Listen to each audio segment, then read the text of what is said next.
Even though Charity Boyer had just been very rude to Kevin, she had treated him fairly back when she was his advisor in college. So he decided to give her a chance and let her sign a contract with Williams Media anyway.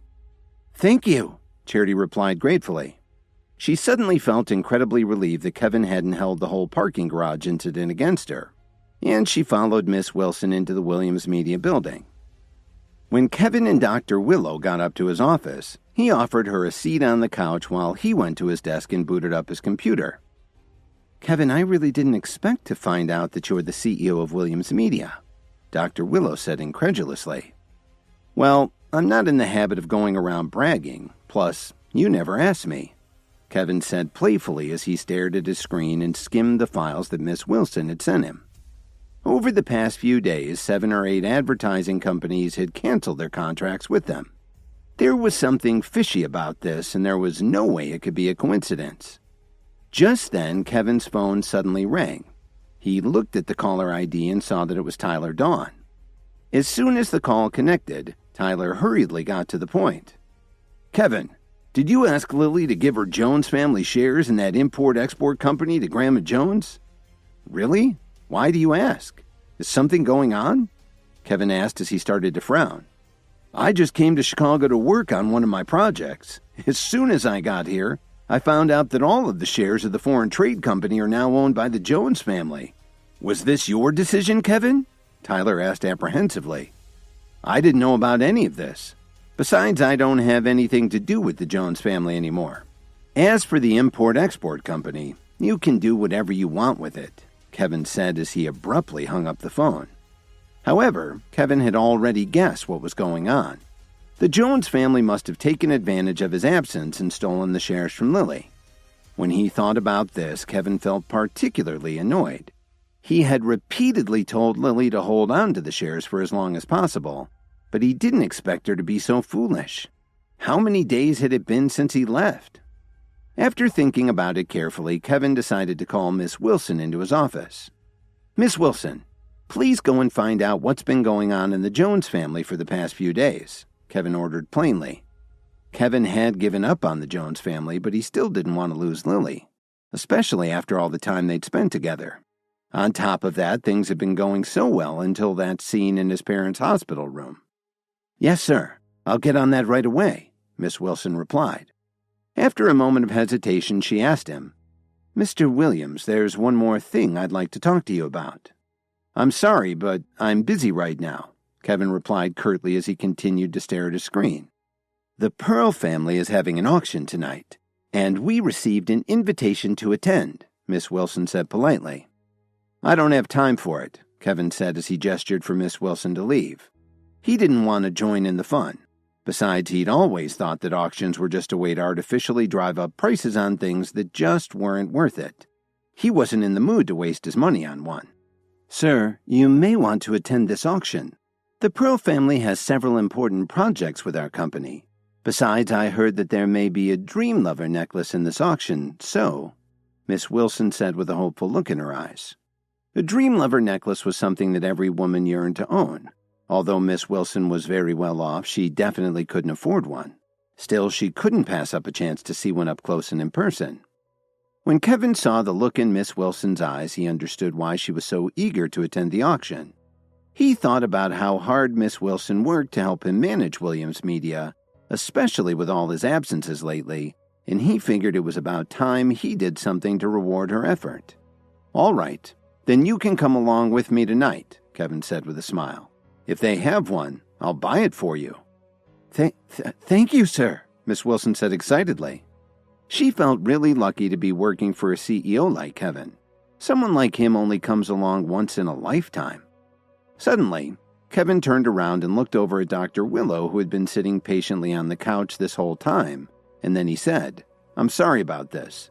I'll arrange for someone to take you to the hospital." "That's okay. I can see that you're busy," Dr. Willow said understandingly, but she was still disappointed. "Miss Wilson, please find 2 people to drive Dr. Willow to the hospital. Also ask my parents if there's anything else that they need," Kevin said very politely.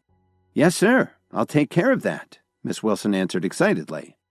After Dr. Willow left, Kevin took care of some company business and then left his office with Miss Wilson at around 6 o'clock.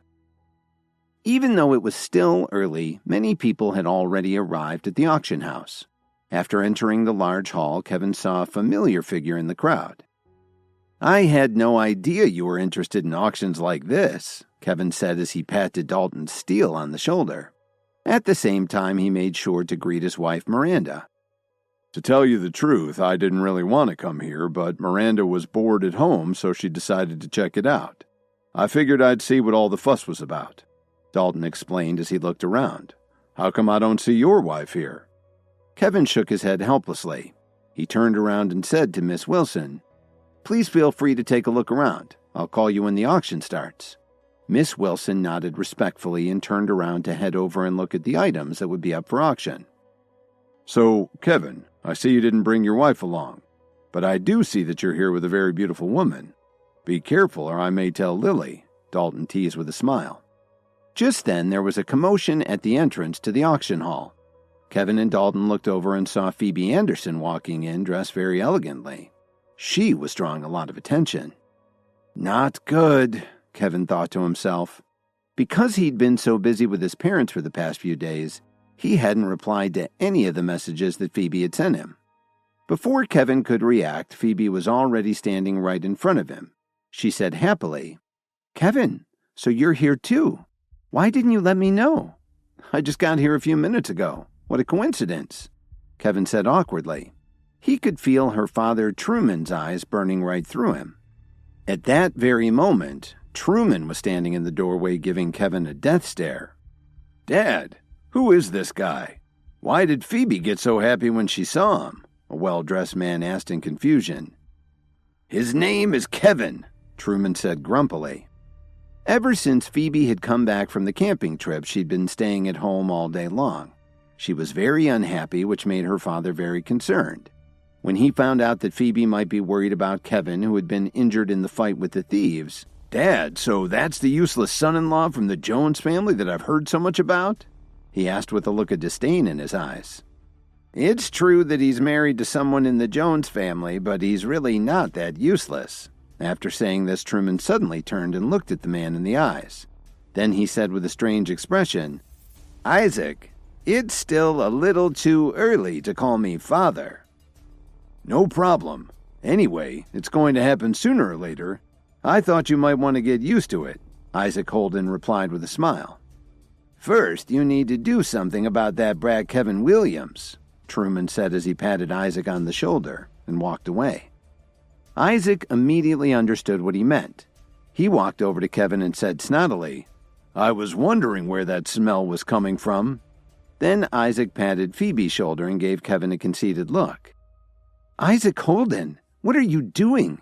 Phoebe snapped at him as she pulled away from his hand. Then she hastily explained, "Kevin, don't get the wrong idea. I have nothing to do with him."